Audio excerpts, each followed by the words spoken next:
Hello வணக்கம் வாங்க welcome to சமையல் சுவை. இது நம்ம குக்கிங் ஃப்ளேவர்ஸ் உடைய தமிழ் சேனல். இன்னைக்கு ரெசிபியில நம்ம பார்க்க போறது ஒரு சுவையான காரசாரமான பெப்பர் மஷ்ரூம் தான். அதுக்கு தேவையான இன்கிரீடியன்ஸ் இதெல்லாம் தான். ஃபர்ஸ்ட் அதுக்கு தேவையான ஒரு டீஸ்பூன் அளவுக்கு மிளகும் 2 இல்லை 1 டீஸ்பூன் அளவுக்கு சோம்பும் வந்து நல்ல ஒரு ட்ரை கடாயில் கொஞ்சம் நல்லா வறுத்துக்கலாம். இதை வறுத்து பொடி பண்ணி வச்சுக்கலாம், பொடிச்சுக்கலாம் இல்லை இடித்து வச்சுக்கலாம். ஸோ அதுக்கு வந்து நான் நல்லா ட்ரை ரோஸ்ட் பண்ணிகிட்ருக்கேன். இது வந்து நீங்கள் அப்படியே எடுத்து டப்பாலையும் போட்டு வச்சுக்கலாம். ஸோ அதை பண்ணிவிட்டு அடுத்தது கடாயில் கொஞ்சம் எண்ணெயை ஊற்றி 1 டீஸ்பூன் அளவுக்கு சோம்பு போட்டிருக்கேன். அதுக்கப்புறம் ஒரு சின்ன துண்டு பட்டை, கொஞ்சம் பிரிஞ்சி இலை போட்டு அதை நல்லா வறுத்துடலாம். அதுக்கப்புறம் கொஞ்சம் கருவேப்பிலையும் கொஞ்சம் கொத்தமல்லியும் வந்து எண்ணெயில் போட்டு நல்லா வதக்கிடலாம். அந்த ஸ்பைசஸோடு சேர்ந்து அது கொஞ்சம் நல்லா வதக்கி விட்டுடலாம். அதுக்கப்புறம் கொஞ்சமாக வெங்காயம், நான் வெங்காயம் வந்து ஒரு மீடியம் சைஸ்ட் அளவுக்கு வெங்காயம் எடுத்திருக்கேன். அது வந்து நல்லா நம்ம வறுத்துட்டு அது கூட கொஞ்சம் உப்பு போட்டு, அந்த வெங்காயம் சீக்கிரமாக வதக்கிறதுக்காக கொஞ்சம் உப்பு போட்டிருக்கேன். அதை நல்லா வதக்கிட்டு வெங்காயம் நல்லா கொஞ்சம் அந்த ரா ஸ்மெல் போகிற அளவுக்கு நம்ம நல்லா வதக்கிடலாம். வெங்காயம் வதக்கினக்கு அப்புறமா வந்து நான் கொஞ்சம் இஞ்சியும் பூண்டும் தட்டி போட்டிருக்கேன். நான் எப்பவுமே இஞ்சி பூண்டு தட்டி போடுறது எனக்கு ரொம்ப பிடிக்கும். உங்களுக்கு அப்படி வேண்டானா நீங்கள் நல்லா பேஸ்ட்டாகவும் பண்ணி அதில் போட்டு வெங்காயத்தோடு நல்லா அந்த ரா ஸ்மெல் போகிற அளவுக்கு நல்லா வதக்கி விட்டுலாம்.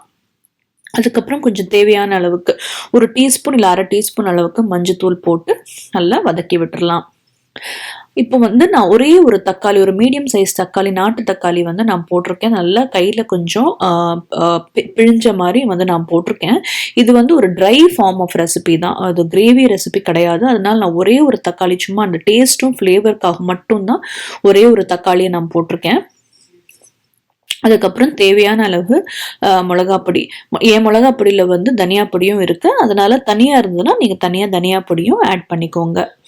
இன்னைக்கு நம்ம மிளகு தூளும் போட போகிறோம். அதனால வந்து மிளகா பொடியை உங்கள் காரத்துக்கு ஏற்ற மாதிரி நீங்கள் அட்ஜஸ்ட் பண்ணிக்கோங்க. இப்போ வந்து தக்காளி மசினதுக்கப்புறம் நான் அந்த காளானை வந்து போட்டிருக்கேன். இதுதான் வந்து இடித்து வச்ச மிளகும் சோம்பு தூளும், அதையும் நான் ஆட் பண்ணியிருக்கேன். ஆட் பண்ணிவிட்டு மூடியை வச்சு காளானை குக் பண்ணியிருக்கேன். சாரி, அந்த பாட்டை நான் ரெக்கார்ட் பண்ண வந்து விட்டுட்டேன். இப்போ குக் பண்ணதுக்கப்புறம் பாருங்கள், காளான் வந்து இவ்வளோ தண்ணி விடும். ஸோ நீங்கள் வந்து தனியாக எந்த தண்ணியும் ஆட் பண்ண தேவையில்லை. காளான் வந்து ஃபாஸ்ட்டாக குக் ஆகிடும். அப்புறம் இது வந்து இந்த ஸ்டேஜில் வந்து நம்ம தேவையான அளவு உப்பு போட்டுக்கலாம். நான் கொஞ்சம் வெங்காயம் வதக்கும் போதும் கொஞ்சம் உப்பு போட்டிருக்கேன். அதனால் பார்த்து வந்து நீங்கள் உப்பை ஆட் பண்ணிக்கோங்க. இப்போ வந்து உங்களுக்கு கொஞ்சம் கிரேவி கன்சிஸ்டன்சியில் வேணும்னா கொஞ்சம் ஏர்லியர் ஸ்டேஜில் ஸ்விட்ச் ஆஃப் பண்ணிவிடுங்க. எனக்கு வந்து நல்ல ட்ரை ஃபார்ம் ஆஃப் ரெசிபியாக வேணும், அதாவது ஒரு சுக்கா கைண்ட் ஆஃப் ரெசிபியாக நான் இன்றைக்கி இதை எடுக்க போகிறேன். அதனால் வந்து இன்னும் நல்லா கொஞ்சம் ஃப்ரை இல்லைன்னா நல்லா வதக்கிட்டு நான் அப்புறம் வந்து நம்ம ஆஃப் பண்ணிக்கலாம். இப்போ பார்த்திங்கன்னா தண்ணியெல்லாம் வத்திடுச்சு, நல்லா ஃப்ரை ஆகிடுச்சு. கடைசியில் கொஞ்சம் கருவேப்பிலையும் கொஞ்சம் கொத்தமல்லி இலையும் கடைசியில் திருப்பியும் வந்து இந்த பொடிச்சு வச்சிருக்கேன் இந்த மிளகும் சோம்பு தூளையும் வந்து நான் ஆட் பண்ணிவிட்டு ஒரு தடவை நல்லா மிக்ஸ் பண்ணிட்டேன். அவ்வளவுதான், நம்ம சுவையான டேஸ்டியான காரசாரமான பெப்பர் மஷ்ரூம் ரெடி. இதை நீங்கள் சாதத்து கூட இல்லை தோசை கூட இட்லி கூட இல்லைன்னா வந்து all types of chapati roti அது கூடயும் நீங்கள் சர்வ் பண்ணிக்கலாம். இந்த ரெசிபி உங்களுக்கு பிடிச்சிருந்ததுன்னா மறக்காம ஒரு தம்ஸ் அப் கொடுங்க. இந்த வீடியோவை உங்கள் ஃப்ரெண்ட்ஸோட ஷேர் பண்ணுங்க. மறக்காம சமையல் சுவைக்கும் சப்ஸ்கிரைப் பண்ணுங்க. நோட்டிஃபிகேஷன் பெல் சிம்பலையும் கிளிக் பண்ணுங்க. மறுபடியும் இன்னொரு ரெசிபியில் உங்களை சந்திக்கும் வரை இது சமையல் சுவை, நம்ம குக்கிங் ஃப்ளேவர்ஸ் உடைய தமிழ் சேனல். இனிதே சமை மகிழ்ந்து சுவை.